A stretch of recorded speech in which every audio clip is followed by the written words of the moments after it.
Selling a house in a living trust? That's what we're talking about today, and we're going to talk about that right now.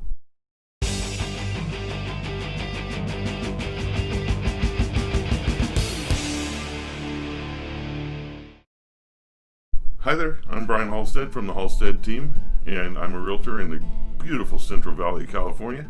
I'm an expert in helping trustees, executors, and administrators. What are the steps for selling a house in a living trust? The first thing to know is that you are responsible as trustee to get the highest price and the best terms for the beneficiaries of the trust. You are to protect the assets. Some of the trustees no longer live in the area where the home is located, so they'll need someone, to help them take care of that stuff. It's good to get a realtor on board. We'll help you out with a lot of stuff. One of the first things you need to do is rekey the house. You never know how many people had a key to the house.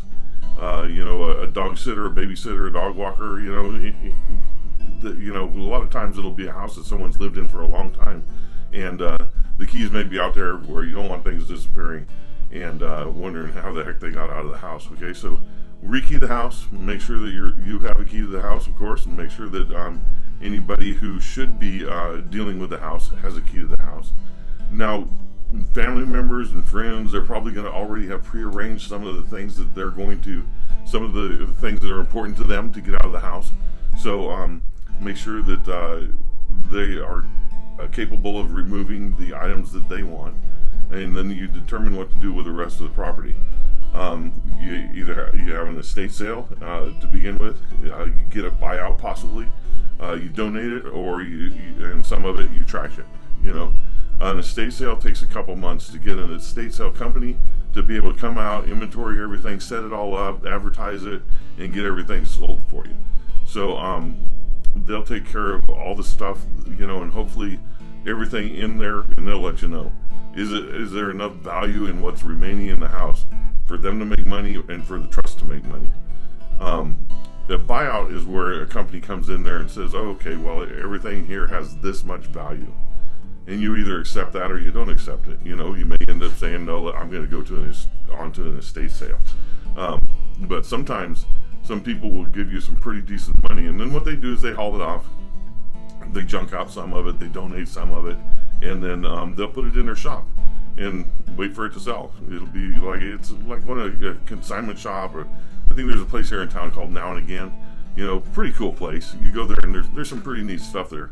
And that's how they get their stuff, is they'll do a buyout, and so then you don't have to worry about the estate sale. You want to make sure, this whole time you want to make sure you're doing what's best for the beneficiaries and for the trust. And that's why you weren't put in charge, because you were probably the right person for it. Okay, so now you have a house that's ready, prepared for sale. In most cases, the home is the largest asset in the trust. So you want to have that ready to go. Now, from that estate sale and from the other things, hopefully you'll have some money to do a little fixing up of the house. Definitely get it cleaned up, do some repairs and things like that, so you can get the highest price possible. And your trusted real estate agent, this is where it really comes in handy. They may tell you, if you put in, $2,000 here, it's going to get you $10,000 back. Or if you put $2,000 here, you just wasted $2,000. They'll know what type of market it is. Is it a market where you're going to need to do the improvements to get the house sold at the highest price possible?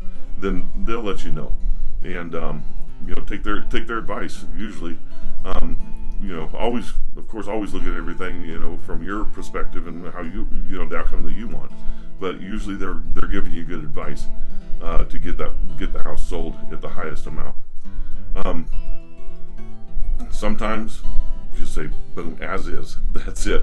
I'm not going to do any repairs. The house may be in a condition where that a new kitchen faucet just isn't going to do the trick, or a new paint job or whatever, and you just sell it as is. You take the loss. But for the most part, a darn good cleaning and a few repairs will really help you with the sale of the house and let you get the most money for it. Once it's clean and ready to go, we'll get professional photographer in there, take pictures of it, put together a marketing plan, and get some qualified buyers walking into that house.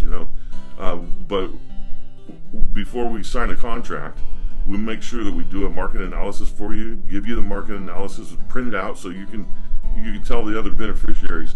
Sometimes there's a little bit of friction between the trustee, who is the one usually the parents said, okay, out of all my kids, this is the one I want to have be tortured with this, or this is what I trust to do all this stuff.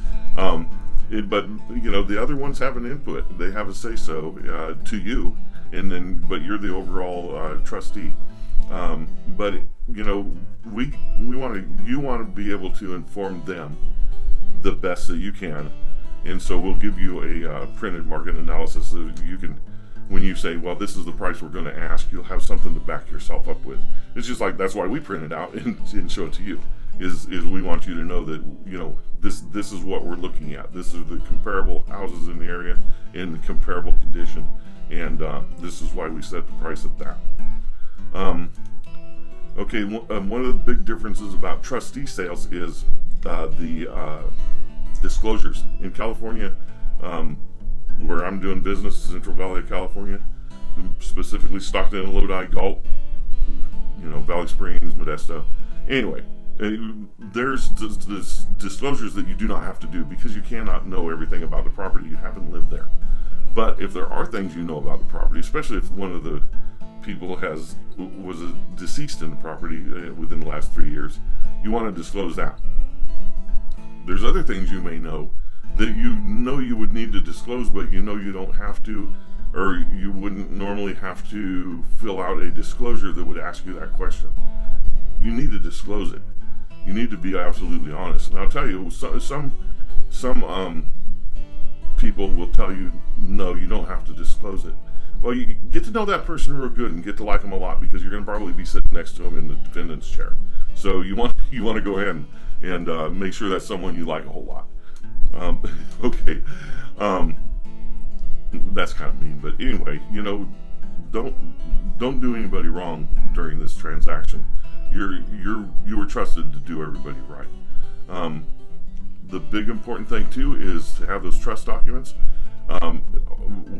When we put it on the MLS and let our title company start to work on it, we like to give them those trust documents then. Even if the buyer picks another title company, at least we have those trust documents, because the title company is going to need that, and they're going to need the death certificate of the people who the trust it was set up for. So whatever decedents are there, we'll need the death certificates for them, and that's about it. Once we got all that, we got the trust documents, the affidavits of death. We got the house sold, and you guys can go on. But this would be a good video for you to show the other beneficiaries that are pressuring you to hurry up and get the money to them, to know it's a few months process. It's not something that's easy. So it takes a little while, and it takes some work from a lot of different people. So sorry about the passing of your relatives, and I hope we can make it easier for you during the process of selling off the trust assets. Thank you. Bye.